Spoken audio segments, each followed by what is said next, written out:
FM's Just in Time Conversations. I'm your host, Justin Farmer, inviting you to be in community and in conversation about ideas that matter with people who make a difference. Today, our guest is Bruni Pizarro. Thank you for coming into the studio today. So, yeah, okay. Uh, Thank you for having me. so I guess the first question I wanted to ask you, Bruni, just, you migrated from New York to here, right? You've been here for a couple of years, and so what do you what do you like about New Haven? What motivates you in the work that you do? No, that's really great question. So I came to New Haven via Yale. Actually, I went to grad school here, um, and I came from working class, low income family from New York City. I am a New Yorican, which means a Puerto Rican from the diaspora, Hey, born and raised. And when I came to New Haven, I want to kind of get out of the Ivy Gates and be in touch with reality, at least the reality I was connected to back home. And I started looking into, different communities. And I don't know, I landed in Fairhaven teaching English in Fairhaven School, yeah, at the Family Resource Center. And across the street was Junta for Progressive Action, hey, right on Grand Avenue, the main thoroughfare. And there was something special about Fairhaven in that it reminded me a lot of home, Fordham Road, Hunts Point, different areas that, like, there's a Fairhaven in New York City in different places, right? And the struggle is real. Culture and cultural cohesion is real. And I felt right at home. Where I didn't feel at home always in the spaces that brought me here, I felt at home in Fairhaven. no, that is that's powerful, right? I part of the reason I wanted to do this is to connect how we all come together, how we share so much in common. Um, you said what was that terminology? Something cohesion, community cohesion. Yeah, community cohesion, cultural cohesion. Thanks so Mm. much. And So what is that? What does that look like?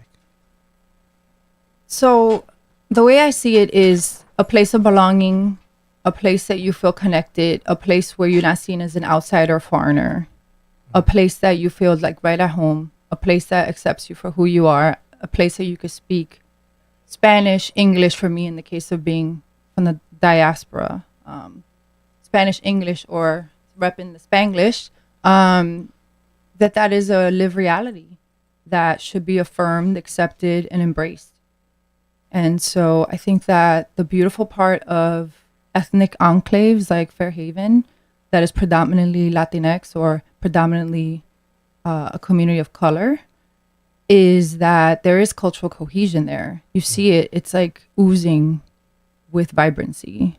Of course, there's struggle and there's beauty in struggle. Mm. There's tragedy in struggle, no doubt, but there's also beauty in struggle. And I think it's that kind of tension point that I'm most attracted to because I can embrace it, I can connect to it.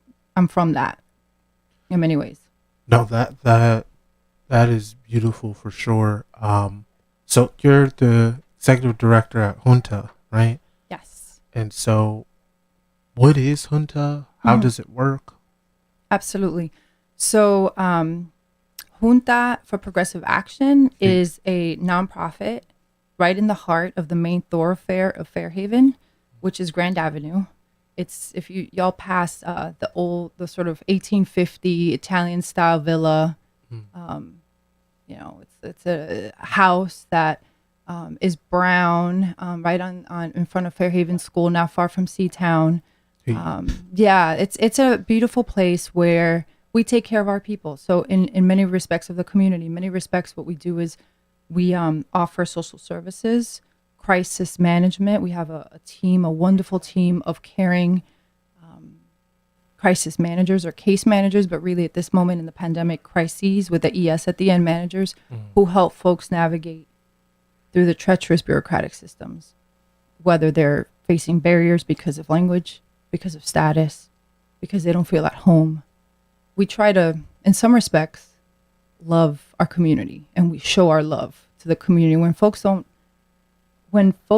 are told and reaffirmed that they don't belong, we tell them they belong.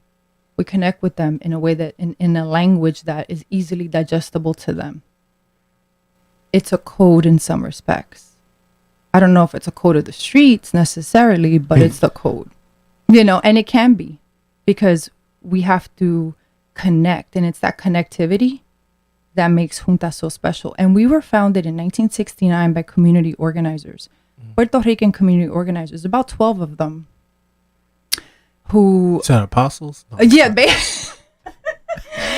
it feels like it. I mean, there's so much reverence, right, for them, because where they saw that there was a need, they built around it.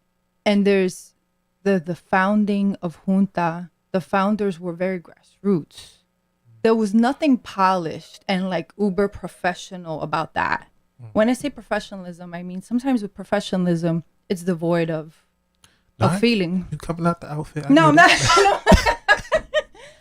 No shade. I wear my suits too. So, but today I chose to wear a sweatshirt and chain link. I don't know what this is, but it depends on the day. I'm sure you too. Just it depends on what your mood is, and I think that that's something that's interesting about Junta that I've, when I walk into navigate certain spaces have certain codings, and the beautiful part of Junta is the codings of the community are embraced there, are reimagined there. There's a lot of creativity with Junta and what we do, and that's what keeps it special. We keep adapting to needs. In the pandemic, especially, as soon as we started hearing and listening to our communities having difficulties paying their rent, we adapted. We created our own rent assistance program in April of 2020. We decided to stay in our lane but also work with other nonprofits who are specialists and do like food pantry work or other types of service, the mental health services. We understood that our lane was to really understand the issues that are facing our communities in the pandemic, that because Latinx community in particular and the BIPOC community has been disproportionately impacted by the effects of COVID, financially, psychosocially, from a family dynamic, health, all of that. So it's all very intersectional. So the work that we do is very intersectional, and it's cumulative. Our communities right now, the ones that we're serving, are facing cumulative burdens. It's like mounted one on top of the other.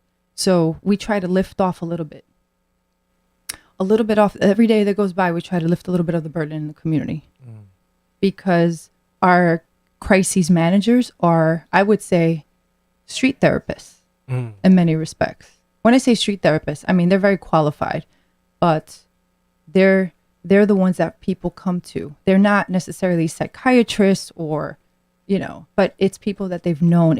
Our director of social services, Sheila Serrano, has been with us for 20 plus years. She's actually going to get an award from Puerto Ricans United as a community leader. And I'm so very proud of her and the work that she does. And so I think that, we have to embrace the fact that just because we have you don't need all these credentials. You don't need to have a polished, it's all about who you are, what you bring to the table, what your talents are, what your commitment to the community is, and how can you connect, and that connectivity, that cultural cohesion, going back to that kind of term, or community cohesion. How do you reinforce that? Continue to reimagine it so it's relevant, not just now, but 10 years from now, 50 years from now. No, that's what we need. You are listening to Just in Time Conversations on WNN HHFM with your host, Justin Farmer, and our guest today, Bruni, Pizarro. You mentioned and highlighted a community leader who's been doing work for 20 years. I think this is a question I ask myself all the time. What is a leader? How do you define a leader? How do you see a leader Yeah, I struggle with that word, honestly. I've struggled with that when people say, oh, I'm a leader, or, Facts. and I've heard that a lot, even growing up. Oh, you have leadership abilities. And I think humility is the biggest, Mm, like, I think strength of a leader. mm, Someone who knows to take a step back and let others lead, mm, and knowing that in a way, when you see talent, kind of embracing that and not cutting someone down. We have enough issues in our communities: fragmented ethnocentrism, anti-blackness, hey, anti-Latinidad, anti-indigeneity. Why do we have to tear each other up? That mm, is my question. mm, We should be more cohesive. Going back to cohesion, my favorite word of the day. And I think part of what I see in Shayla, for example, is her commitment. It's tireless commitment to the community. mm, The other day she was joking around with me. Hi Shayla, shout out to you. Shout out to Shayla. She was saying something about Junta's her first home. mm, And I thought that was just brilliant. It's really who she is, and she means what she says what she does. And you could see it with the community, her customer service, how she thinks about being very intentional about creative ideas, in a way leading that effort to make sure that the community is safe. The community feels that they can continue to trust this organization and trust her in the process and our team. I think that that's all part of like coalition building, about understanding that this work goes beyond ourselves. That's really a true leader in my opinion. mm.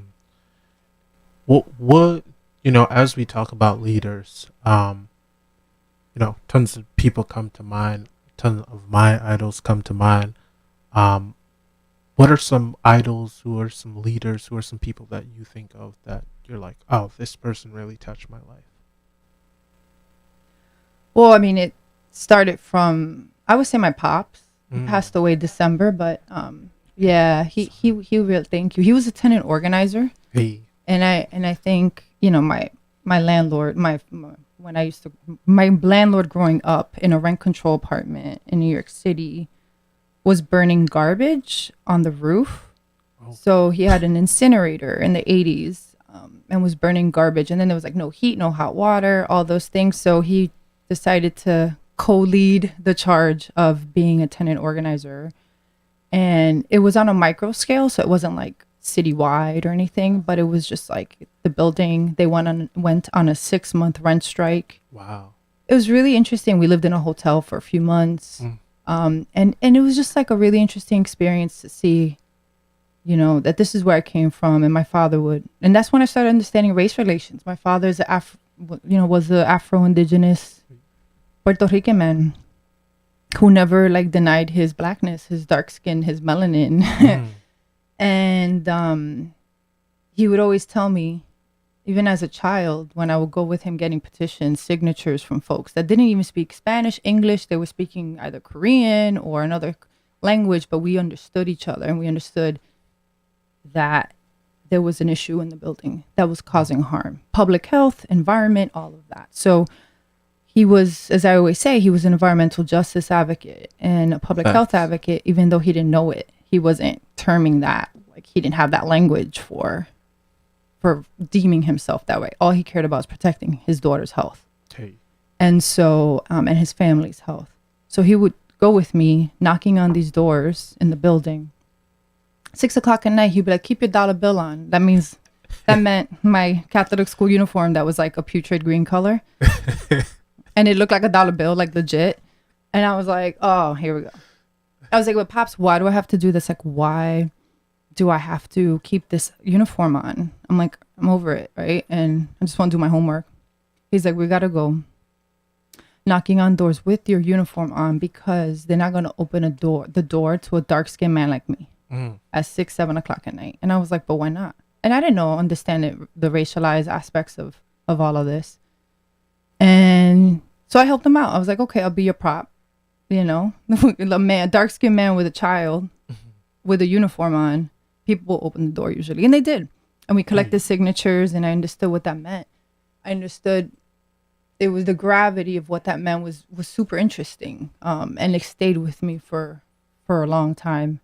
So that was me growing up with my pops, and how he cared about the people and how he cared about his human right to have clean air, live in a safe space, especially when you're paying rent, Hey.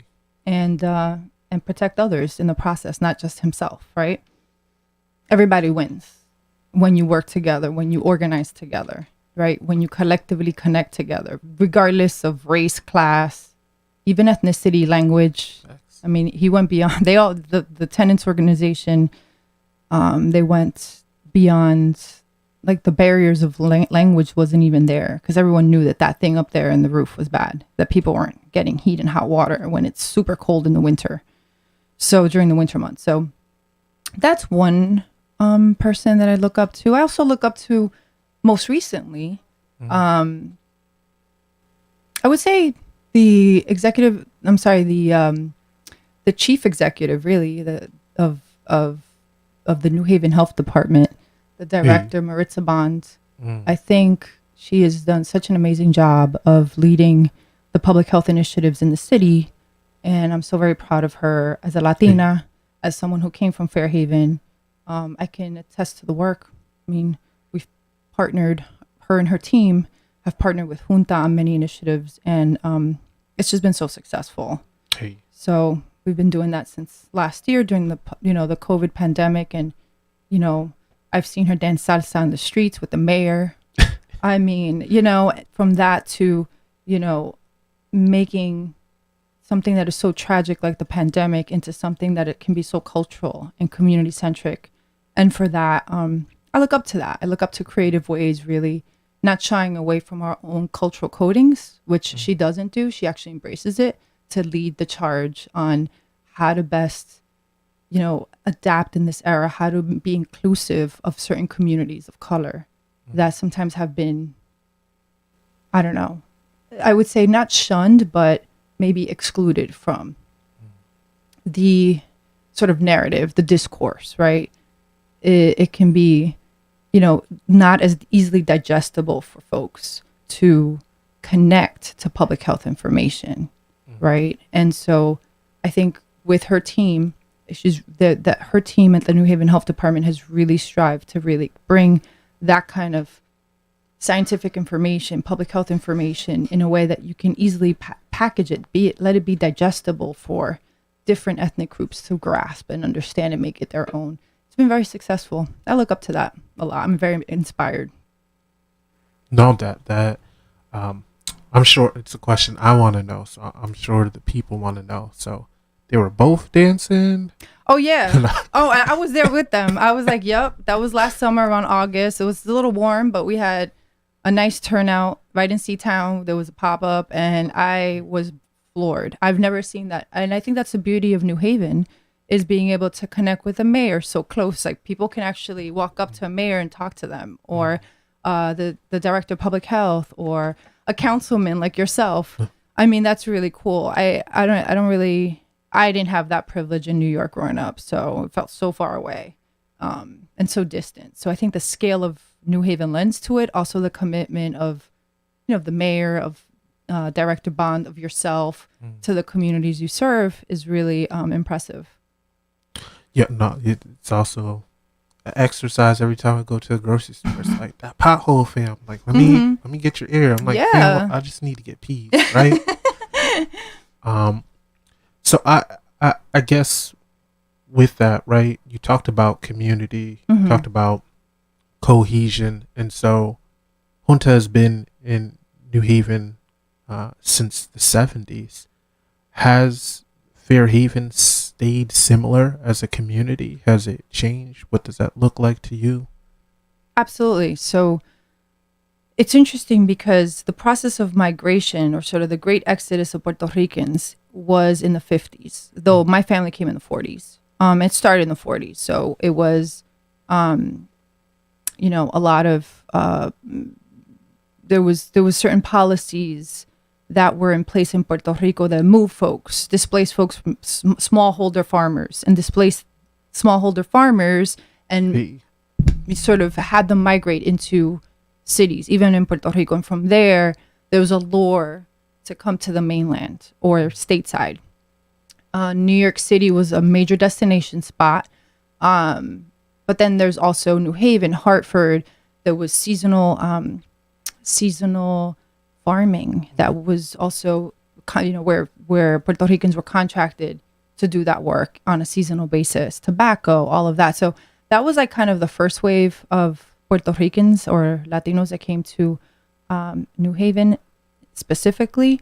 But then with time, in the 80s and the 90s, we had Mexicans, Central Americans, a more robust set of folks who came from different places throughout Latin America, Ecuador, to migrate to New Haven and Fairhaven's proper. And I think the beautiful part of Puerto Ricans is they started this organization in 1969, and they never wanted to be, at least it hasn't evolved to a just Puerto Rican organization. It has embraced throughout the years this mode of inclusivity, because we understand, Junta, I think throughout the years we've grown, adapted to new migratory patterns, understanding that we all share something similar. We have differences. We have unique particularities as Latinos, as Latine folk, as Latinx. In the Latinx community, we're not a monolith. We may not have the same status. Puerto Ricans have citizenship, whereas someone else may not have status.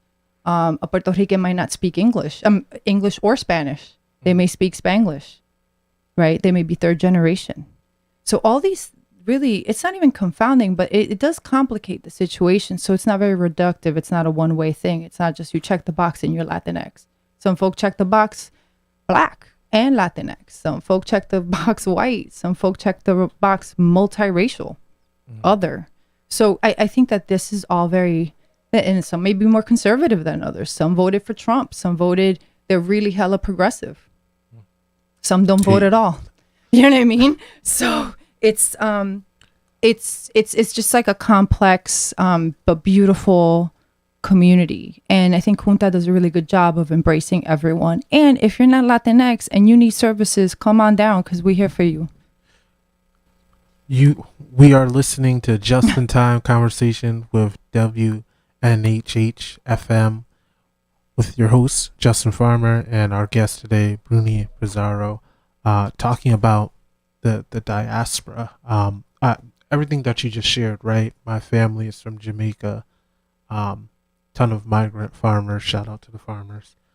And I think about that idea of creating community and finding community. Right, our biggest export from Jamaica is actually people, more native Jamaicans outside of the country than in. I don't know how we did it, but we everywhere. And so I think that's so interesting that you were talking about that there's this diaspora, right? That despite different nationalities, different flags, different dialects, that people can congregate together and find a sense of commonality. What was that commonality like as you were talking about your apartment building? Can you share more about that commonality, especially between different races and cultures kind of coming together in that campaign? Yeah, I think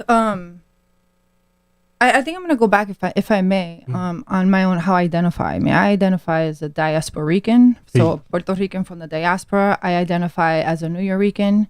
Sometimes I identify as a Puerto Rican, but it has qualifications. I say that because it's true. Like, I don't know Puerto Rico like someone who was raised native Puerto Rican, right? Like someone like in Jamaica. I'm not saying I'm not Puerto Rican though. I'm not Puerto Rican. I am Boricua, but I'm from NYC, and there's something beautiful about growing up in a place and being so influenced by different cultures, different flavors, gender identities that are fluid. I went to high school in Chelsea, and that's, LGBTQ like barrio, which is amazing, and I grew up in that.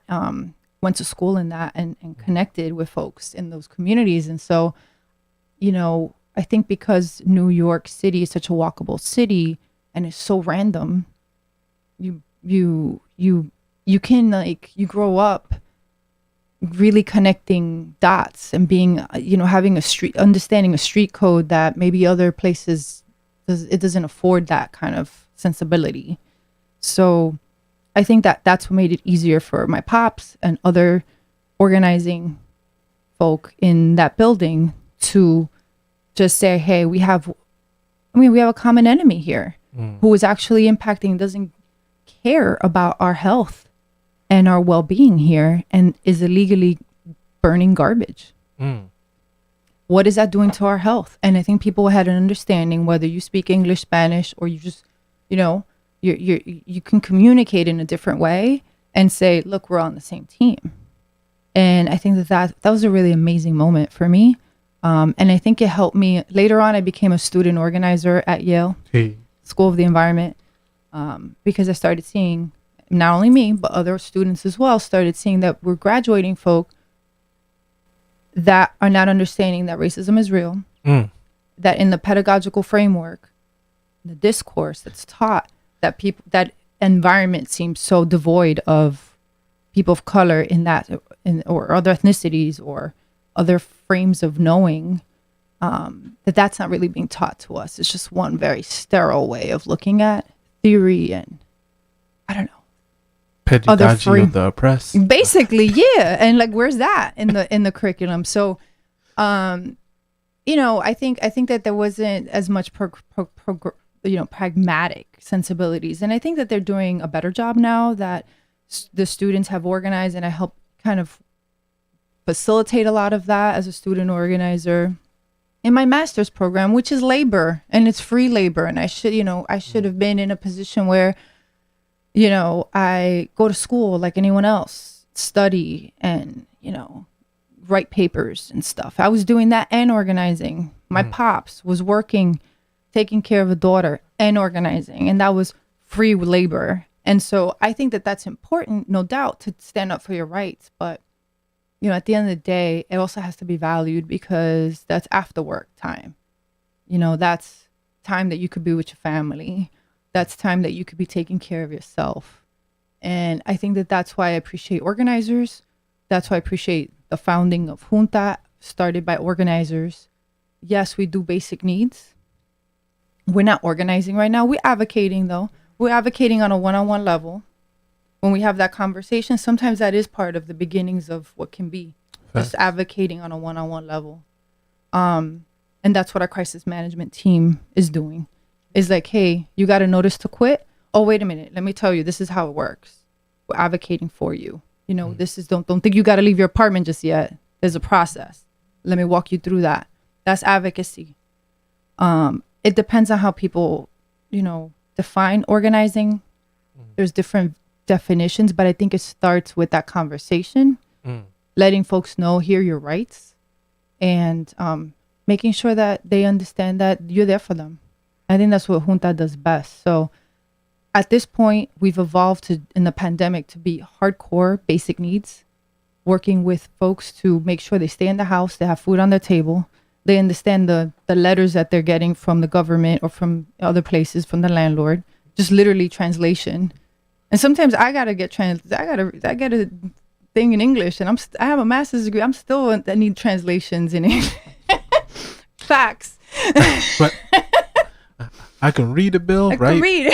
But to write a bill, I'm like, yeah. What? I'm like, sometimes I need some support. So I totally get it. And we're there for them. We're there for the pueblo, la comunidad. We're there to connect. And I think we're there to speak to their struggles, understand their struggles. And that's the beginnings of the cultural cohesion, the community cohesion that we want to continue to affirm and reaffirm, a place of belonging. And so I think that's what Junta does best. Jonathan Rivera said Chelsea is an amazing and important piece of the puzzle at Junta.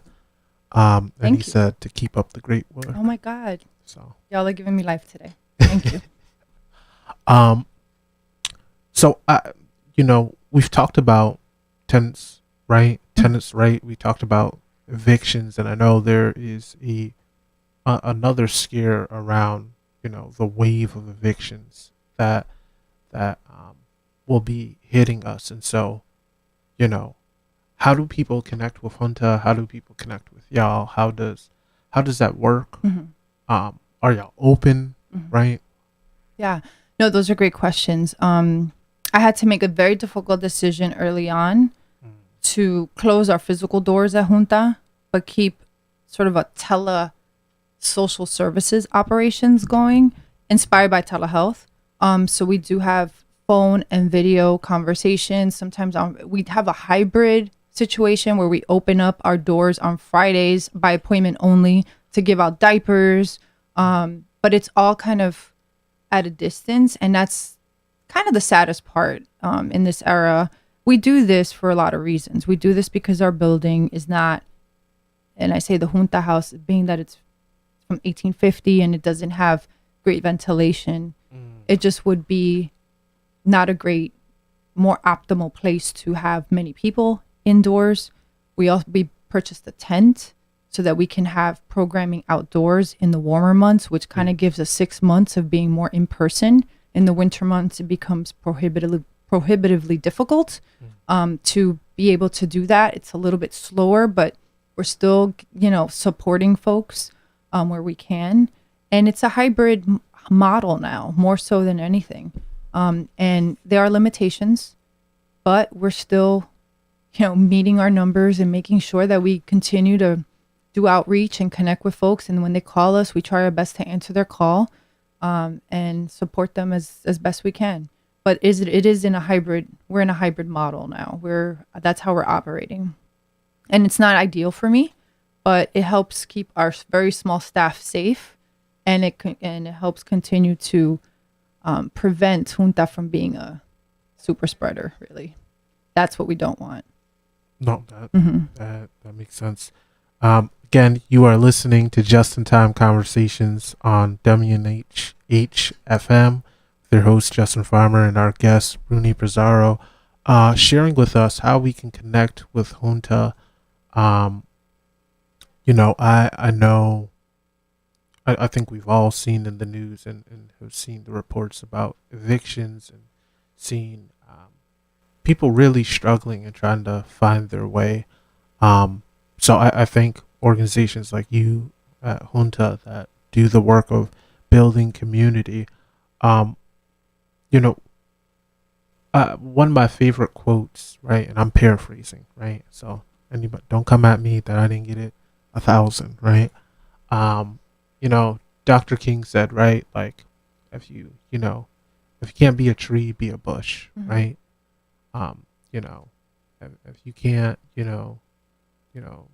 be the sun, be a star, right, and so on and so forth, right. And so us striving to be the best that we can, right, is so important. And so, I've heard arguments from people about direct services where they're like, well, what good do they really do, right? And as a quote that Frederick Douglass always would say, right, it's easier to fix broken children than broken men. And so, what do you think about that? What is the goal of direct services, and how important is it to hold up people where they are? So I think sometimes people, and this is such a great question, because I'm such a let's get to the root problem. Facts. But the root problem is systemic racism. The root problem is xenophobia. The root problem is homophobia, and genderism, and all the isms, right? You said oligarchs? Oligarch. Oh yeah, throw that one in there. Both American and foreign? Yeah, all of it, right? And Junta is in that web, right? Because we have to exist. We're existing in this web that isn't always equal for everyone. And it's not my best way of framing this, by no means, but it's how I feel the last few weeks especially, is Junta is there to stop the bleeding. And you got to stop the bleeding, treat the symptom before you could treat the root cause, or as you treat the root, it's a both ends. So while folks are trying to treat the root cause, try to dismantle systemic racism, white supremacy, all of that, we are in tandem working to make sure people get fed, basic needs are met, to kind of help folks stabilize in many respects. Once they stabilize, the idea is, hey, we'll help you take you to the next level. Get a job, this, like, it's like there's a path and you can dream big with us. And so we are, in some respects, a symbolic tourniquet with cultural placemaking, a sense of belonging, letting folks know it's okay. We're not judging you. It's all right. This is not about judging anyone. You're in a position, you may have found yourself in this position for the first time during the pandemic.